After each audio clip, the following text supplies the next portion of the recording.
तर मित्रांनो, आरक्षण नेमकं कशासाठी पाहिजे आहे आपल्याला? आरक्षणाचा उपयोग कशासाठी होतो? तर एक शिक्षणासाठी व दुसरा सरकारी नोकरीमध्ये. तर मित्रांनो, आता शिक्षण तरी स्वस्त झाले आहे का? कारण आता जे या 10-15 वर्षामध्ये जर तुम्ही बघितला तर सर्व शिक्षण संस्था खाजगीकरण झाल्या आहेत.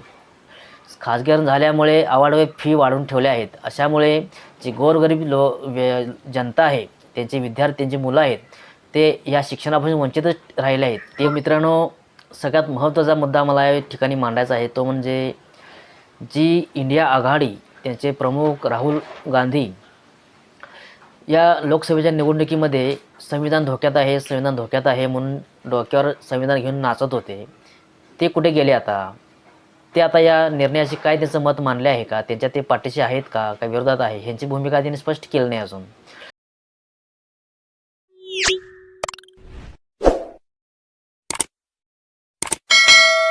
नमस्कार मित्रांनो, माझे मत या यूट्यूब चॅनलवरती तुमचं सहर्ष स्वागत आहे. मित्रांनो, तुम्ही जर या चॅनलवरती नवीन असाल तर फक्त एकदा सबस्क्राईब करून ठेवा. सबस्क्राईब पूर्णपणे मोफत आहे. मित्रांनो, आज आपण एका महत्त्वपूर्ण विषयावरती चर्चा करणार आहोत की कालच म्हणजे 2 तारखेला जो सुप्रीम कोर्टाने जे SC-ST संदर्भात जो निर्णय लावला आहे किंवा निकाल दिला आहे की SC-ST आरक्षणामध्ये वर्गीकरण केले जाईल व त्यांच्यामध्ये क्रिमी लेअरसुद्धा लावण्यात येईल. तर हा निर्णय मित्रांनो कुठेतरी मनोवादी विचारातून आलेला आहे असं मला वाटतं आहे मित्रांनो. कारण सुरुवातीपासूनच या भाजप सरकार या आरक्षणाविरोधात त्यांची भूमिका होती.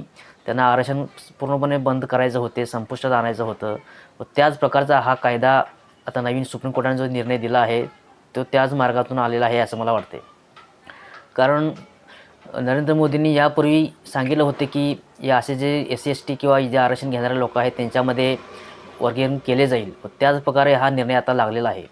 व हा निर्णय मित्रांनो आता विधानसभेच्या निवडणुका तोंडासमोर आहेत व तो आत्ताच का त्यांना निर्णय लावण्यास त्यांना वेळ मिळाला? यापूर्वी कधी का 2004 नंतर जेव्हा 2004मध्ये ज्यावेळा हा निर्णय कोर्टामध्ये केस आली होती त्यावेळेला त्या कोर्टाने सुप्रीम कोर्टानेच या निर्णयाविरुद्ध त्यांनी निकाल दिला होता व आता परत त्या निर्णयाला परत सुप्रीम कोर्टच चॅलेंज केलं आहे की या अशा SC-ST आरक्षणामध्ये वर्गीकरण केले जाईल व त्यांना क्रिमी लेअरचं बसवण्यात येईल. तर मित्रांनो, हा कुठेतरी SC-ST लोकांच्यावरती अन्याय करण्याचा प्रयत्न चालू आहे मित्रांनो व त्यांना आरक्षणापासून वंचित कसं ठेवण्यात येईल हाच त्यांचा दृष्टिकोन आहे. तर हे सर्व लोकांनी समजून घेण्याची वेळ आली आहे. व मित्रांनो, आरक्षण या संविधानामध्ये डॉक्टर बाबासाहेब आंबेडकरांनी का व कशासाठी दिले हे आपण जरा समजून घेऊया. तर मित्रांनो, 6-7 हजार या भारतामध्ये जाती आहेत. त्या जातीमध्ये फक्त एकाच विशिष्ट जातीला टार्गेट करण्यात येत होते व तो आजही करत आहेत. त्यामध्ये SCमध्ये जी आत्ताची जी बौद्ध कास्ट आहे त्या जातीवर अमानुष अन्याय अत्याचार करण्यात येत होता. व मित्रांनो, या जातीला कुठे कोण पाणी पिण्यास देत नव्हते किंवा त्यांना हात लावण्यास तयार होत नव्हते किंवा ते बाहेर चालत असताना त्यांच्या पाठीमागे झाडू व गळ्यामध्ये मटका म्हणजे मडके अडकवण्यात येत होते. म्हणजे असा अन्याय या फक्त एका जातीवरच या भारतातल्या सर्वांनी किंवा मनोवादी लोकांनी त्यांच्यावर अन्याय केला होता व या अशा अन्यायाविरुद्ध डॉक्टर बाबासाहेब आंबेडकरांनी त्यासाठीच या जातीला विशेष असा अधिकार त्या संविधानामध्ये करून दिला होता व ते परत ही मनोवादी वृत्तीचे लोक परत तसा कायदा तयार करण्यासाठी ते आता तयारी लागले आहेत. म्हणजे ह्या जातीवरती एवढ्या जातीमध्ये फक्त एका जातीवरच अन्याय करायचा व त्यांना परत गुलामगिरीत ठेवायचं आहे. म्हणूनच मित्रांनो, जे या SC-ST किंवा OBCमध्ये जे लोक आरक्षण घेत आहेत या सर्वांनी या SC-मध्ये ST-मधील लोकांच्या पाठीशी उभे राहायला पाहिजे. ते सर्व त्यांच्या पाठीशी उभे राहून त्यांच्या आंदोलनाला पाठिंबा दिला पाहिजे. तर मित्रांनो, आरक्षण नेमकं कशासाठी पाहिजे आहे आपल्याला? आरक्षणाचा उपयोग कशासाठी होतो? तर एक शिक्षणासाठी व दुसरा सरकारी नोकरीमध्ये.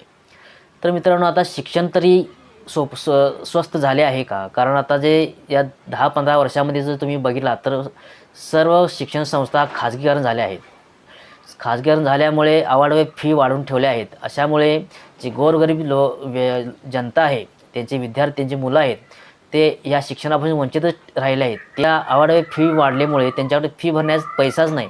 तर ते कोणत्या मार्गाने ते पैसे मिळवतील व ते त्या पद्धतीने शिक्षण घेतील? म्हणूनच ही 10-15 वर्षापूर्वीचे जे प्रायव्हेटायझेशन झाल्यामुळं एक प्रकारे त्यांनी शिक्षणापासून वंचितच ठेवलं आहे या गोरगरीब जनतेला. व आता दुसरा मार्ग म्हणजे नोकरी व आरक्षणामध्ये नोकरी मिळते. त्या नोकरीमध्ये सुद्धा त्यांनी आता हे क्रिमिनलचा जो अट त्यांनी टाकले आहे. म्हणजे ओबीसीला जे 8 लाखाच्या वरती ज्यांचं प्रॉफिट आहे त्यांना या आरक्षणापासून हटवण्यात येत होतं, तेच प्रकारचा आता SC STमध्ये सुद्धा हा त्यांनी नियम आणला आहे. म्हणजे मित्रांनो, असं नाही की एका व्यक्तीने घेतला फायदा पण त्याच्या येणाऱ्या पिढ्या कायम ते एका व्यक्तीवर अवलंबून राहणार नाहीत. त्यांना त्याच्या मागच्या पिढ्यांनासुद्धा सुधारणा करायला पाहिजे, त्यांच्या पायावर त्यांना उभा राहायला पाहिजे. व ते कसं उभा राहतील, एका व्यक्तीने जर आरक्षणाचा फायदा घेतला पण तो माणूस जर तो गेल्यानंतर त्याच्या पाठीमागच्या पिढ्या कसं सुधारतील. हा जो कायदा त्यांनी दिला आहे, जर नवीन कायदा त्यांनी केला आहे की येणाऱ्या पिढ्या परत ते गुलामगिरीच जगणार. एखाद्या माणसाला फक्त फायदा होतो पण येणाऱ्या पिढ्या त्यांच्या कसं सुधारतील ह्याचासुद्धा कुठेतरी विचार केला पाहिजे. व मित्रांनो, हे जर तुम्ही वर्गीकरण केल्याचा आता जर निर्णय दिला आहे सुप्रीम कोर्टाने, तुम्ही सुप्रीम कोर्टापासून का तुम्ही सुरुवात करत नाही बरं? किती SC ST लोक सुप्रीम कोर्टामध्ये जज आहेत, त्यामध्ये तुम्ही काय वर्गीकरण करत नाही किंवा क्रिमिनल तिथं का नाही तुम्ही लावत? एका जातीवर फक्त टार्गेट करून त्यांना फक्त वंचित ठेवण्याचं काम करणे हे कुठेतरी अन्यायकारक आहे. व याविरुद्ध सर्व जनतेने अन्यायाविरुद्ध आवाज उठवला पाहिजे. रस्त्यावर उतरण्याची वेळ आता आली आहे. एकीकडे OBC व मराठा आरक्षणाचा मुद्दा चालू आहे, त्यामध्ये परत ह्या वाद निर्माण करण्याचा प्रयत्न कोर्टामार्फत चालू आहे व त्याचा फायदा फक्त BJP सरकारलाच होणार आहे. व त्या अनुषंगाने हा निर्णय कुठेतरी मला या 2 तारखेला दिलेला मला वाटत आहे. यामुळे या महाराष्ट्रामध्ये अशांतता निर्माण होणार आहे व जातीमध्ये वाद लावण्याचं काम या मनोवादी सरकारने करण्याचा प्रयत्न केला आहे. मित्रांनो, याच्या विरुद्ध आपण आता आवाज उठवण्याची वेळ आली आहे. तर सर्वांनी रस्त्यावर उतरायला पाहिजे व या निकालाविरुद्ध आंदोलन पुकारले पाहिजे.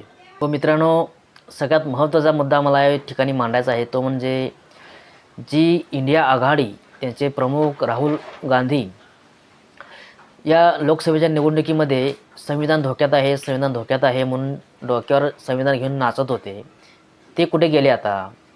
ते आता या निर्णयाशी काय त्यांचं मत मांडले आहे का? त्यांच्या ते पाठीशी आहेत का विरोधात आहे? ह्यांची भूमिका त्यांनी स्पष्ट केली नाही अजून. तुम्ही जर खरंच संविधानवादी आहेत तर तुम्ही ह्या निर्णयाला विरोध करायला पाहिजे व या मनोवादी सरकारला धारेवर धरले पाहिजे. सरळ मनोवादी या काँग्रेस आघाडीला सर्व SC ST लोकांनी मतदान केले म्हणून तुम्ही निवडून आला आहे व याचाच रोष कुठेतरी BJP सरकार काढण्यासाठी हा निर्णय त्यांनी लावलेला आहे. का त्यांना माहीत आहे की त्यांना लोकसभेमध्ये SC ST लोकांनी मतदान केलेले नाही, म्हणूनच त्यांचा वचपा काढण्यासाठी हा निर्णय लावण्यात येत आहे असं मला वाटतं आहे. मित्रांनो, व ज्यांनी इंडिया आघाडीला व काँग्रेस पक्षाला मतदान केले आहे त्यांनी आता त्या इंडिया आघाडीला व काँग्रेस पक्षाला प्रश्न विचारण्याची वेळ आली आहे. तुम्ही विचारा त्यांना प्रश्न की महाविकास आघाडी, महाराष्ट्रामध्ये महाविकास आघाडी आहे, त्यांच्यातील एकही नेता या निर्णयाविरुद्ध बोलण्यास तयार नाही. का त्या सर्वांना तेच पाहिजे आहे की ह्या आरक्षणामधून त्यांना जे येणारी गोरगरीब जनता आहे ते त्यांना प्रतिनिधित्व मिळू नये म्हणूनच त्यांचेसुद्धा प्रयत्न चालू आहेत. म्हणूनच त्यांना फक्त ते गोरगरीब जनते SC ST NTवरती फक्त या महाविकास आघाडीचे जे 169 घरं आहेत तेच त्यांच्यावर राज्य करण्याचं काम त्यांना तेच पाहिजे आहे. ते हे लोकच त्यांचं प्रतिनिधित्व करावं म्हणूनच त्यांनी आधी या निर्णयाविरुद्ध न बोलण्याची भूमिका घेतली आहे. मित्रांनो, त्यांना हा निर्णय म्हणजे ह्या SC ST NT लोकांवर अन्याय करण्यासारखा निर्णय आहे.